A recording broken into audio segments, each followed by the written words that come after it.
honestly wasn't sure how loud it would be. Oh, I didn't even hear it. So thank you. What does that say about my sweat?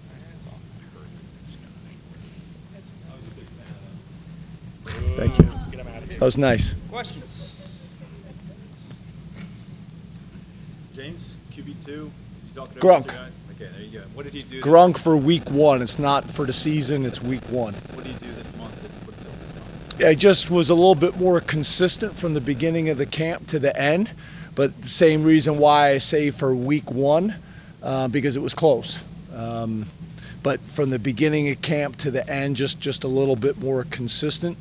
But we're really kind of excited about both of those guys. Both of those guys have shown some flashes. Also, as you guys know, the Sunday practices where those guys play, that's going to be important to continue evaluating those guys as the season goes on.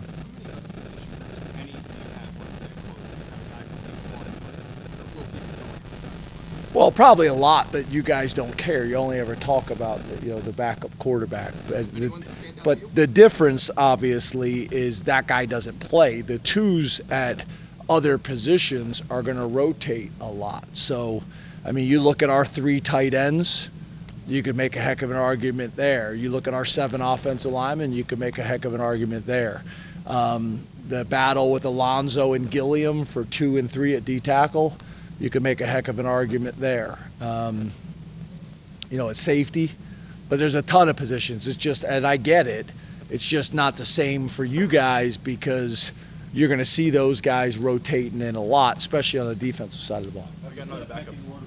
Behind the 2 running backs then, in terms of the younger guys? Not yet. We're still going to discuss that.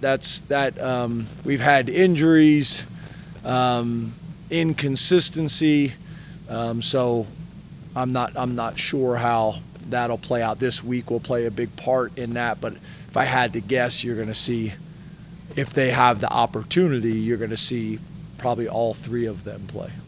Hey, James, after Nolan Rucci and Donko Bruchel at those offensive tackle spots, who would be the next man up to rotate? What are you asking me? I'm sorry? That offensive tackle after either Rucci or Donko Bruchel, who would be those next guys to rotate? That's a lot. So you're talking about like when we get to my 3rd or 4th team tackle? Sure.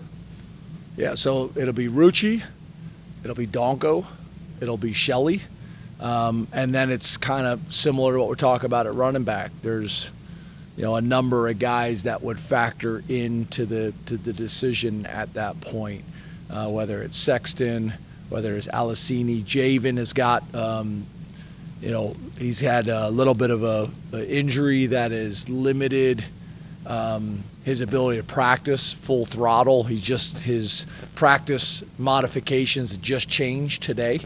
So that's impacted him as much as anything, or he'd be right there in the heat of it. And I'm hoping he'll be the guy that we're talking about more right now, but I'm hoping we don't have to go far past that. James, you mentioned on Monday that Chaz is green light. What do you anticipate his role looking like on Saturday? I think he's going to play a lot. I think he'll play a lot. I think it wouldn't surprise me if he plays 30 plays or so in this game. I hate to say numbers because once I do, he's seen that, his mom's seen that, and you guys have wrote about it. But that would not surprise me. Hey, Jim, you've talked a lot this offseason about changing it from a 4-3 to a 4-2, but last year you went into playing 3 safeties and played nickel quite a bit last year. So I guess what are the differences this year aside from, that make that change notable in your mind? Yeah, so I think, it's funny because when I was at Vanderbilt, we were a 4-2-5 team. Now, I will say this, it was a kid that grew into a linebacker but started his career at Vanderbilt as a corner. Then coming to Penn State, it's hard to be at Penn State at LBU and not have 3 linebackers on the field. Some of that also I think was Brent Pry and his opinions, but it was the right thing to do, and we played really good defense doing it that way, and then subbing to nickel when it was appropriate. Last year was more about how do we get our best 11 on the field, and being able to play. You could make the argument we may have had the 3 best safeties in the country, a combination of 3 when they were all healthy. but obviously that changed significantly when we lost KJ Winston. But for us to have KJ and Jay Reed, and Zachy on the field at the same time made a ton of sense. So that was more just about how do we get our best 11 on the field. And Jay Reed was such a, multifaceted player that could cover, could blitz, could defend the run. So it made a ton of sense.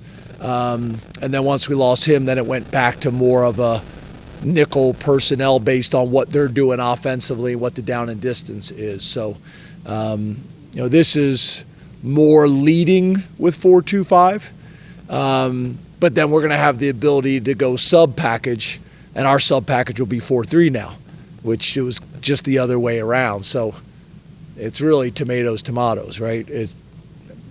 It's very similar, just it depends on who do you call base, if that makes sense. A few minutes ago, you mentioned 3 guys in the mix for RB3. I think, at least in public settings, it's been a 5-man conversation for us about RB3. Who are those 3 guys that are in that mix? Who are the 5 guys you're talking about? Everybody but Nick and Katron is on a scholarship. I mean, Tyke, Jabri, then Quentin, Corey, and then Cam are the kind of 5 we've been generally talking about. Yeah, I think for the most part, it's the returners. It's Cam and Corey and Quentin. Tyke's done some really good things that's made him a part of the conversation. Jabri, when he'd been practicing, did some really nice things as well. But Jabri just got here in the summer. That makes things difficult. So, interesting call. Really interesting. Lost my train of thought. But really those 3 guys and maybe a 4th.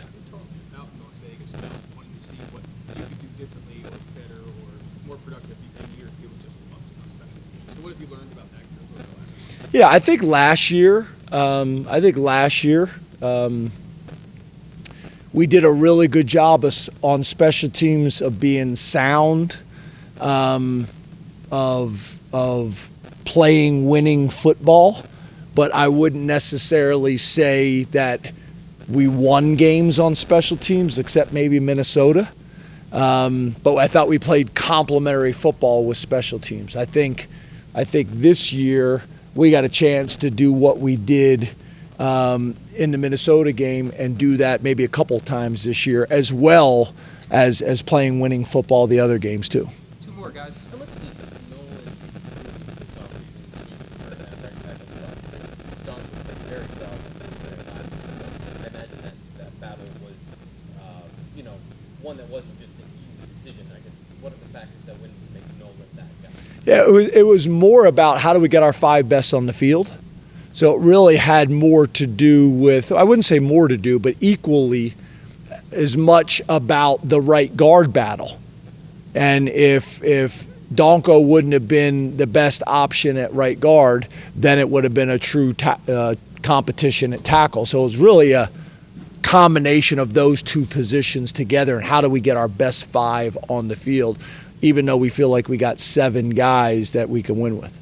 James, how deep do you think you guys can go at defensive tackle? Because we've heard a lot about Randy this preseason too, and for a young guy to hear that much about, is he a guy that maybe you see a little bit early on, or what has he maybe done to impress you?